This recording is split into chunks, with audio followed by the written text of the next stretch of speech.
Olá, turma, tudo bem com vocês? Eu sou a professora Cíntia, professora de História. Hoje nós vamos para a aula número 56 do 7º ano e o assunto é Reações ao controle comercial, Revolta de Beckmann.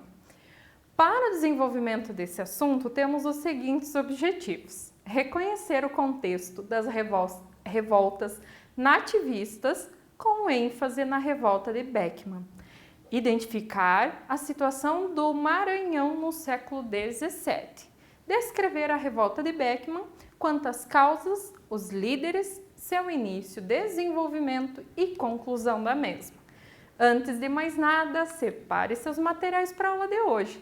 Você irá precisar do seu livro didático referente a esse assunto, caderno de história para as anotações das principais informações, mas também para a realização da atividade ao final dessa aula, assim como lápis, caneta e borracha. Tendo todo esse material em mãos, podemos continuar. Primeiramente, as revoltas que aconteceram na colônia no século XVII tinham motivação local e também circunstancial, ou seja, elas não apresentavam um sentimento de unidade nacional. Os revoltosos, eles questionavam os aspectos da administração metropolitana, mas não, em hipótese alguma, eles reivindicavam a questão da ruptura com Portugal. Essa questão do reconhecer-se como brasileiro e buscar a independência, ela vem de forma mais tardia aqui para nós. Muito bem. Agora vamos identificar os principais aspectos da revolta dos Beckmann, ou a revolta de Beckmann. Primeiramente, ela foi uma revolta que acontece no estado do Maranhão e do Grão-Pará, iniciada em 1684 e estende-se até 1685, um ano, quando foi contida pelas forças enviadas por Portugal. Ela aconteceu em virtude do quê? Da insatisfação da população de São Luís, no Maranhão, com o domínio que foi exercido pela Companhia de Comércio do Maranhão e ainda com as ações dos jesuítas contra a escravização dos indígenas. É que, na realidade, a região estava enfrentando uma falta de mão de obra.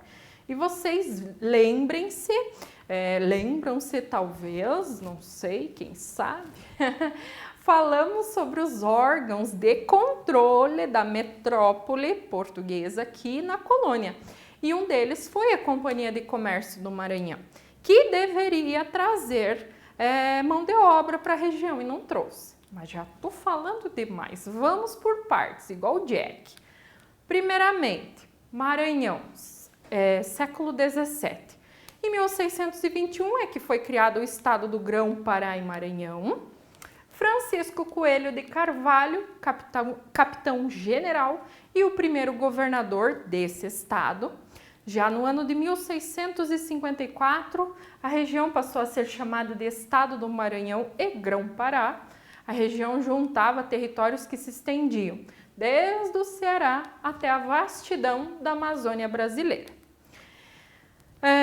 O Maranhão era um estado pouco habitado, com atividades econômicas de subsistência, a produção de alguns itens agrícolas, como o caso do algodão, tabaco e também cacau.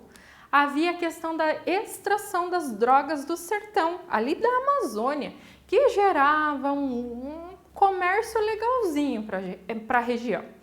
E alguns poucos donos de engenho também tinham, aqueles que produziam açúcar. Havia pouca circulação de dinheiro, o estado dependia muito do trabalho escravo, que era feito por indígenas, uma vez que a compra de africanos era bastante cara, precisava de muito recurso para adquirir. A questão indígena estava causando conflitos entre os jesuítas e também os colonos. Em 1680, a administração de todo o comércio em São Luís passa a ser realizada pela Companhia de Comércio do Maranhão, que entrou em atividade no ano de 1682. A empresa era a única que poderia comprar o que fosse produzido ali pelos moradores, e a única que poderia vender essa mercadoria. Ela era responsável por adquirir, vender e assim por diante.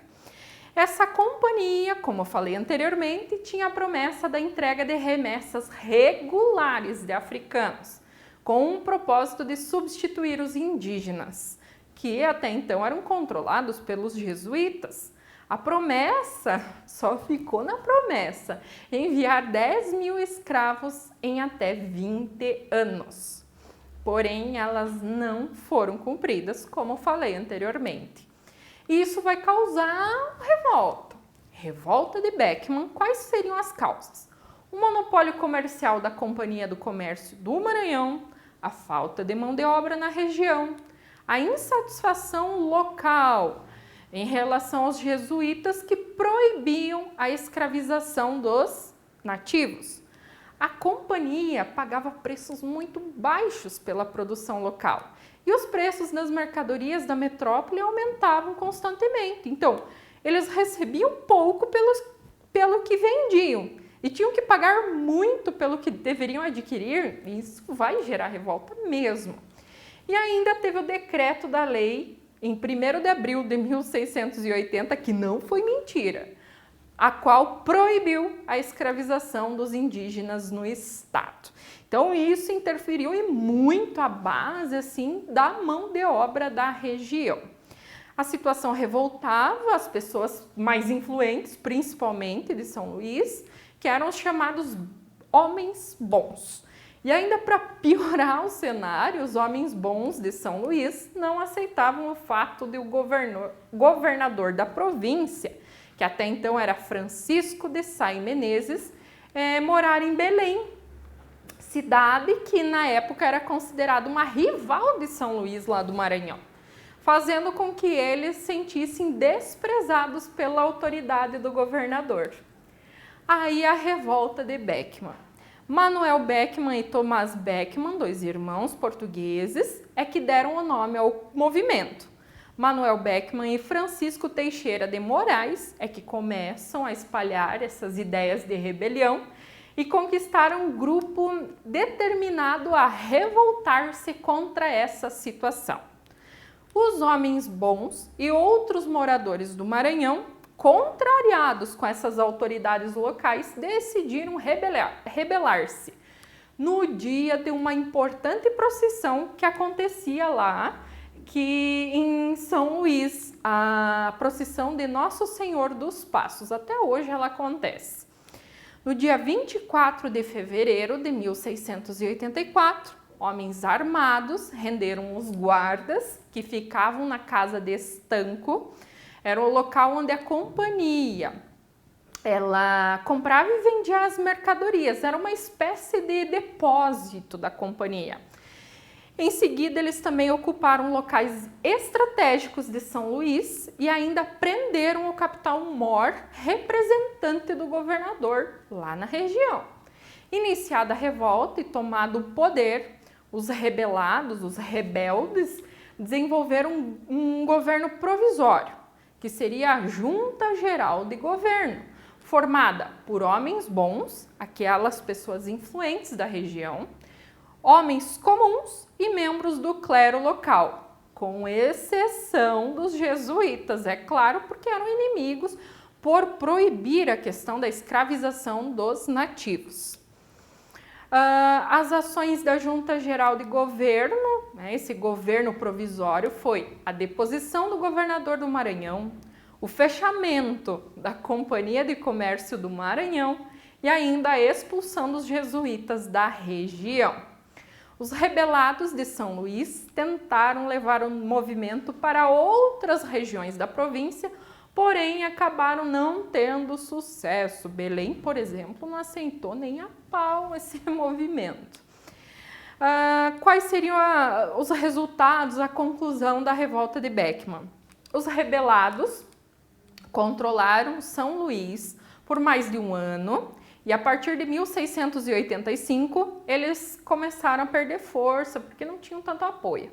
Em 1685, Portugal enviou uma esquadra a São Luís com o propósito de retomar o controle sobre a cidade. Como o movimento tinha perdido força, a esquadra portuguesa conseguiu conquistar São Luís. Qual foi a punição aos envolvidos? Os dois grandes líderes, Manuel Beckmann e Jorge de Sampaio, foram condenados à forca e executados em novembro de 1695. Já o irmão de Manuel, Tomás Beckmann, ele foi condenado à prisão pelo período de 20 anos. Os demais membros da revolta, alguns foram condenados à prisão perpétua, outros degredados, ou seja, expulsos da colônia, e alguns foram condenados ao açoitamento público, levar chicotada no lombo mesmo. Os jesuítas retornam ao Maranhão e o direito deles de explorar os indígenas foi restabelecido. Porém, mecanismos legais para a obtenção de indígenas como escravos foram criados em 1688. A Companhia de Comércio do Maranhão ela foi abolida, ela foi extinta pelo novo governador Gomes Freire de Andrade. Na próxima aula iremos falar sobre a revolta ou motins do Maneta, que tiveram como palco a cidade de Salvador, até então capital da América Portuguesa. Agora, iremos realizar a atividade referente a esse assunto. Porque, crianças, para revisar o assunto da aula de hoje e também fixar algumas informações que com certeza os ajudará a entender próximos assuntos. Bons estudos a todos, até a próxima aula, um abraço e tchau!